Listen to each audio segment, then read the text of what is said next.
നമസ്കാരം. കോൺഗ്രസ് നേതാക്കൾ ഒന്നടങ്കം അഴിമതിക്കാരാണെന്നും കള്ളപ്പണം ഒഴുക്കുന്നവരാണെന്നും ഇന്ത്യയിലെ ജനങ്ങൾക്ക് മുഴുവൻ മനസ്സിലായിരിക്കുകയാണ്.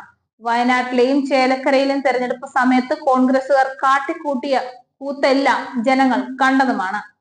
കള്ളപ്പണം കേരളത്തിൽ എത്തിക്കാൻ കോൺഗ്രസ് കളിച്ച കളി കഴിഞ്ഞ ആഴ്ചകളിലെ പ്രധാന ദൃശ്യവിസ്മയമായി. കള്ളപ്പണവും മദ്യവും ഒക്കെ കേരളത്തിൽ ഒഴുക്കുന്നത് ശ്രദ്ധയിൽപ്പെടാതിരിക്കാൻ രാഹുൽ ഗാന്ധിയും പ്രിയങ്ക ഗാന്ധിയും പല രീതിയിലാണ് ശ്രമിച്ചത്.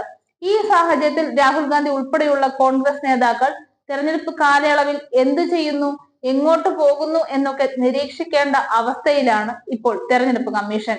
അമരാവതിയിലെത്തിയ കോൺഗ്രസ് നേതാവ് രാഹുൽ ഗാന്ധിയുടെ ബാഗ് തെരഞ്ഞെടുപ്പ് കമ്മീഷൻ ഉദ്യോഗസ്ഥർ കഴിഞ്ഞ ദിവസം പരിശോധിക്കുകയുണ്ടായി. മഹാരാഷ്ട്ര നിയമസഭാ തെരഞ്ഞെടുപ്പ് പ്രചാരണത്തിനായി അമരാവതിയിൽ എത്തിയതായിരുന്നു രാഹുൽ ഗാന്ധി.